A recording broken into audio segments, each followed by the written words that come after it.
हमारी जिंदगी नहीं बची। अब उसको खत्म कर दो, बस ये चाहता हूं। मेरा बेटा क्या था उसको पता चलेगा, उसको मेरे सामने लाके खड़ा करो, जब पता चलेगा। वो कहता था पापा बस 1 साल दे दो, अगले साल तो मैं यहाँ को एडवोकेट पारस व्यास की तख्ती लगा दूंगा, नाम लिखवा दूंगा। आप मुझे 1 साल दे दो पापा, मैं बहुत कुछ बन के दिखा दूंगा। लेकिन वो अगर प्रशासन साथ नहीं दे पा रहा है किसी भी कारण से, तो भव्या से बोला जाए कि और परिवार में भी गाड़ी चढ़वा दे। उन्होंने पैसे के दम पे, सुनने में जैसे आ रहा है कि उन्होंने बेल भी ले ली। अच्छा, वो लड़की घूम रही है अभी भी रोड पर? घूम रही है वो लड़की, उसको बेधड़क हो सकता है हमारे बच्चे की तरह और भी किसी पे चढ़ा दे थार। तो कोई हिट एंड रन का केस नहीं, ये मर्डर का केस है। मर्डर का केस है मैडम। मेरे भैया की बॉडी घर पे आई तो मैंने भैया की बॉडी देखा, उनकी टांग टूटी हुई थी, उनके सर पे चोट लगी हुई थी और अभी तक भी 3 दिन होने को आ गए हैं, पुलिस कोई एक्शन नहीं ले रही है। विक्टिम हम लोग, दुखी भी हम लोग, और वो क्या कर रही है उसको तो सरकार ने छोड़ दिया। क्यों? क्योंकि उसकी तो वैसे भी जिंदगी खराब कर दी हमारी। हम तो वैसे ही मर मर के जिएंगे सारी उम्र, और सारी उम्मीदें उसी पे थी, बच्चे पे हमारी। 2 दिसंबर की रात को महिला क्रिकेटर जो कि थार में सवार थी और शायद यूं कह लीजिए किसी पैसे वाले परिवार की थी, उसने अपनी हवाबाजी में या वो नशे में थी, किस में थी, पैसे के जुनून में थी, उसने एक गरीब परिवार के यूं कह लीजिए चिराग को हमेशा के लिए बुझा दिया। पारस व्यास जो कि अपने परिवार की सारी जिम्मेदारी लिए चल रहे थे, एक दिन पहले उनका रिश्ता फिक्स हुआ था, बड़े टैलेंटेड थे जैसा कि उनके परिजन बता रहे हैं, उसकी जान ले ली। अब आप सोचिए कितनी आम बात हो गई है जयपुर की सड़कों पर कि आप महंगी गाड़ी में घूम रहे हैं, आपके पास पैसा है तो आप चलते फिरते किसी भी गरीब परिवार के बच्चे को ऐसे ही मार सकते हैं, किसी भी गरीब परिवार के चिराग को हमेशा के लिए बुझा सकते हैं। उनके परिवारजन हमारे साथ हैं, हम जानते हैं उनसे। अंकल, उस दिन क्या कुछ हुआ था ये बताइए, पारस घर से बाहर क्यों निकले थे? वो अपनी बुआ को घर छोड़ने जा रहा था पुरानी बस्ती, और वो गांधीनगर से लेके आया था और विधानसभा रोड पर जा रहा था। स्कूटी थी उसके पास इलेक्ट्रिक, और अचानक ही मतलब वो थार लेकर के आई जो लड़की थी वो, और स्पीड में, इतनी स्पीड में जो सुनने में आ रहा है वो 100 के आसपास स्पीड थी उसकी। उसमें इतना जोर से टक्कर मारी है कि मेरा बेटा 10-12 फीट ऊपर उठ करके उछल के नीचे गिरा है सर के बल, जिससे उसकी मौत हो गई। और जो बच्ची थी यानी उसकी बुआ, उसके दोनों पैरों में चोटें आई हैं और पूरे शरीर पे चोटें हैं, जिसका इलाज अभी दुर्लभ जी हॉस्पिटल में चल रहा है। अच्छा सर, पारस क्या कुछ करते थे? क्या सारी परिवार की जिम्मेदारी है, सब कुछ पारस पर ही थी? वो पूरे परिवार का, इवन हमारे पूरे समाज का, दोस्तों का, सबका लाडला था। उसने शाम प्रेमी था, सुबह 4 बजे उठ करके वो गोविंद देव जी जाता था। इवन वो डांसिंग और सिंगिंग का भी उसे शौक था। उसने एक ग्रुप बना रखा था मिराकी म्यूजिक के नाम से, मिराकी बैंड का नाम था उसका। वो उसमें अपने यार दोस्तों के साथ बहुत अच्छा परफॉर्मेंस करता था, और उसने लॉ कर रहा था सेंट विल्फ्रेड कॉलेज से, वो लॉ का फाइनल ईयर था उसका। वो कहता था पापा बस 1 साल दे दो, अगले साल तो मैं यहाँ को एडवोकेट पारस व्यास की तख्ती लगा दूंगा, नाम लिखवा दूंगा। आप मुझे 1 साल दे दो पापा, मैं बहुत कुछ बन के दिखा दूंगा। लेकिन वो तो बन के दिखा दिया, वो गया मेरे हाथ से। मैं चाहता हूँ मुझे जस्टिस मिले, और प्रशासन बिल्कुल भी ध्यान नहीं दे रहा है। अब तक आज 3 दिन हो गए बच्चे को खत्म हुए, प्रशासन ने आकर के हमसे मिला भी नहीं है। इवन हमें ही फोन करके कहते हैं आप थाने आ जाओ, आप थाने आ जाओ। हम इस तरह की हालत में नहीं है कि हम थाने जाकर के उनसे बात करें या कोई कॉम्प्रोमाइज करें। प्रशासन साथ नहीं, वो उधर से कह के हम पे भी गाड़ी चढ़वा दे, मरवा दे हमको। जी बोलिए। अगर प्रशासन साथ नहीं दे पा रहा है किसी भी कारण से, तो भव्या से बोला जाए कि और परिवार में भी गाड़ी चढ़वा दे। और भव्या चौधरी नाम है उस क्रिकेटर का। हाँ, भव्या चौधरी बोले, भव्या चौधरी से कह के हम पे भी गाड़ी चढ़वा दे परिवार पे। बाकी हम तो वैसे भी जिंदगी खराब कर दी हमारी। हम तो वैसे ही मर मर के जिएंगे सारी उम्र, और सारी उम्मीदें उसी पे थी, बच्चे पे हमारी। ननियाल का, दादेरा का, सबका लाडला प्यारा था बच्चा। एक दिन पहले रिश्ता भी पारस का। जी बिल्कुल, एक दिन पहले ही उसके दादाजी ने उसके लिए लड़की देखा था, और हमसे ये कह रहे थे मार्च तक मैं दोनों की शादी कर दूंगा, 4 बच्चों की जनेऊ करा दूंगा, यही करूंगा, टोंक फाटक वाले मकान से करूंगा, ये करूंगा वो। बहुत अरमान थे मेरे दादा के। मम्मी कह रही थी सोने की सीढ़ी चढ़ूंगी, चढ़ गई सीढ़ी, वो ले गए, सारे अरमानों को चूर कर दिया हमारा। और उन्होंने पैसे के दम पे, सुनने में जैसे आ रहा है कि उन्होंने बेल भी ले ली। अच्छा, वो लड़की घूम रही है अभी भी रोड पर? घूम रही है वो लड़की, उसको बेधड़क हो सकता है हमारे बच्चे की तरह और भी किसी पे चढ़ा दे थार। उन लोगों के पास पैसे का दम है, हमारे पास नहीं है, तो हो सकता है कि वो कुछ भी कर सके। मैं चाहता हूँ कि मुझे जस्टिस मिले, मेरे बच्चे को न्याय मिले।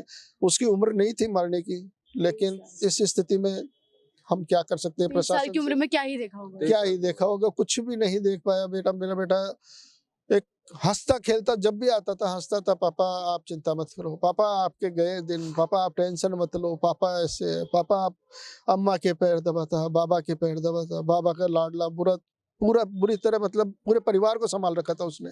इवन मेरे छोटे बेटे का भी वो ही एक गार्जियन था, वो मेरे तक कोई बात नहीं आने देता था। दोनों कॉलेज में वही संभालता था, खुद की भी वो अपनी भी, और बहुत ही जिम्मेदार बच्चा था मेरा। बस चला गया वो। चलो मैं कह जी कि देखो थार जो थी वो तो थी प्रिया चौधरी के नाम से, और गाड़ी ड्राइव कर रही थी उसकी बेटी भव्या चौधरी, ठीक है। अब ठीक है, बोलने में कोई 18-19 कुछ नहीं होता मैडम, आप भी 18 के लगते हो, लेकिन 20 से तो ऊपर ही होंगे, बुरा मत मानना इसको, ठीक है ना। और वो तो कागजों में कुछ भी है मैडम। मैडम देखो ये हिट एंड रन का केस नहीं, ये मर्डर का केस है, मर्डर का केस है मैडम, ठीक है ना। और एक्चुअली में ये जो हिट एंड रन तो इसको बना दिया जाता है क्योंकि अंग्रेजों के ज़माना का ये रूल्स है। उस टाइम अंग्रेजों के ज़माने में किसी के पास गाड़ी नहीं हुआ करती थी, सिर्फ अंग्रेजों के पास हुआ करती थी। गोली मार देगा, चाकू मार देगा, उस पर मर्डर हो जाता है, हिट। इसलिए वो क्या करते थे, किसी को उड़ा देते थे। आज वही रूल्स आज चल रहा है, उस रूल्स को अंग्रेजों वाले जो रूल्स को अभी तक चेंज नहीं किया। ये मर्डर का केस है मैडम, आपको बताओ। और देखो ना तो हम प्रत्येक, हमें भी, ये मेरा छोटा भाई है, मैं इसका ताऊ का लड़का है ना, बड़ा भाई, ठीक है। इसको भी इन्फॉर्मेशन मिली ना, तो हमने देखा, फुटेज मैंने देखी है 10:23 पे हमको जो ये ज्योति नगर थाने वाले ने दिखाई थी फुटेज। 100 की स्पीड मैडम इतनी तब जबरदस्त आ रही है, और मतलब उसकी ईवी गाड़ी की तो शायद स्पीड बहुत कम होती है, बहुत इलेक्ट्रिक कम, इलेक्ट्रिक नहीं है वो, इनकी गाड़ी इनकी, इलेक्ट्रिक थी, बिल्कुल। वो इनकी तो खड़ी थी मैडम, ये तो बात कर रहे थे वो ऐसे। उसने टक्कर भी 4-5 गाड़ियों के लगातार और भी टक्कर मारी मारा है, है। और भी 5 गाड़ियों की टक्कर मारी है उसने। हाँ, खून आगौरियन थाने तक चली गई वो टक्कर। टक्कर, हाँ।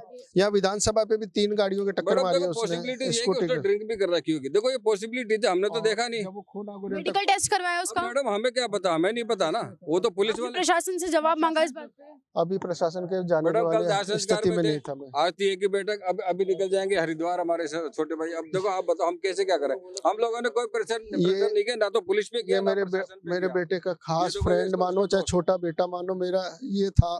इससे पूछो पारस क्या था, और ये उसने कैसे क्या हुआ उसके साथ में, ये बता।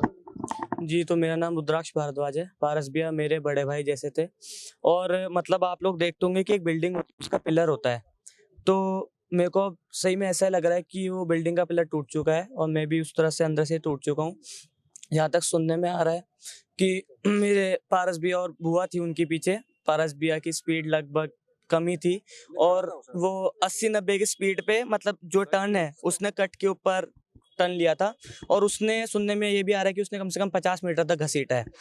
जब मेरे भैया की बॉडी घर पे आई तो मैंने भैया की बॉडी देखा, उनकी टांग टूटी हुई थी, उनके सर पे चोट लगी हुई थी, और अभी तक भी 3 दिन होने को आ गए हैं, पुलिस कोई एक्शन नहीं ले रही है।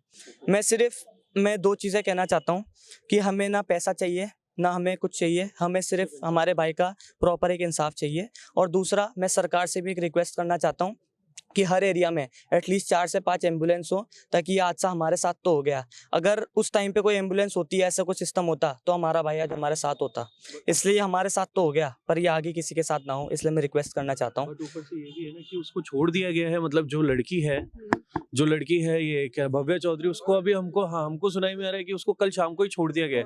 तो विक्टिम हम लोग, दुखी भी हम लोग, और वो क्या कर रही है, उसको तो सरकार ने छोड़ दिया। क्यों? क्योंकि उसकी तो, हाँ, वो नई थार खरीद लेगी, हाँ, नए पारस होंगे, नई थार होगी, उसके पास तो बाप दादाओं का पैसा है। हम लोगों पे क्या बीत रही है वो तो हम लोग ही जानते हैं ना, कि हमारा तो भाई गया कल का। तो बस यही सरकार से रिक्वेस्ट है कि थोड़ा सा एक्शन लो। आपके अगर पॉलिटिक्स या जो भी है आप अपने पास रखो, पर हमारा जो गया वो उसका सोचो, हमारा जो गया वो सोचो उसका। लड़की के लिए क्या चाहती है वो सब वो बता दीजिए। वो जेल के बारे में उसके पति से बात की थी, उसको सजा होनी चाहिए। अगर सरकार उसको सजा नहीं दे सकती, कोई उसको सजा नहीं दे सकती, पुलिस उसको सजा नहीं दे सकती, मेरे सामने लाके खड़ा कर दो उसको, ये को उससे आंख मिला के दे। वो क्या है, उसकी हिम्मत हो सकती है कि मुझसे आंख मिलाने की, वो मुझसे आंख मिला लेगी ना, उसी में मैं समझ जाऊंगी कि वो क्या है। मेरे से आंख मिला के दिखा दे एक बार, वो मेरे सामने आ जाए, बस एक बार मेरे सामने आ जाए वो, बस एक बार मेरे सामने लाके खड़ी कर दो। उसको पता चलेगा वो मेरा बेटा क्या था, ये मेरा बेटा क्या था उसको पता चलेगा, उसको मेरे सामने लाके खड़ा करो, जब पता चलेगा। आंटी पुलिस प्रशासन से कह जाती उसको सजा मिलनी चाहिए। अगर उसको सजा नहीं मिली ना तो मैं क्या कर जाऊंगी मैं खुद नहीं जानती। आंटी कल को वो दोबारा सड़कों पे होगी, अभी तो जेल के बाहर है, तो आप पुलिस प्रशासन से क्या कहना चाहती, क्योंकि अभी उसको बेल पर बाहर छोड़ दिया, रसा के पति बता रहे थे, और पारस का जो भी एक्सीडेंट हुआ, पारस साहब से आखिरी बार वैसे क्या बोल रही? उससे नहीं मिली थी, उसने बस लास्ट टाइम को करके बस ये कहा था कि हम ही देखो मैं कितना स्मार्ट लग रहा हूँ, बस इससे ज्यादा कोई बात नहीं। पुलिस से बोल के मैं उससे नहीं मिली थी, ये वो मेरे पास ही मैं क्या रहती हूँ, बट है ना मेरे बच्चे को इंसाफ दिलाना है, कैसे भी दिलाना है, सबको मिल के दिलाना। नहीं दिला सकते मेरे पास लाके खड़ी करो उस लड़की को, मुझे चाहिए वो लड़की चाहिए, मेरे सामने चाहिए। बस उसको कह देना कि एक बार उस माँ से आंख मिला के देख, तू तेरी हिम्मत है क्या उससे आंख मिलाने की, उसकी नजरों के सामने खड़ी रहने की हिम्मत है क्या?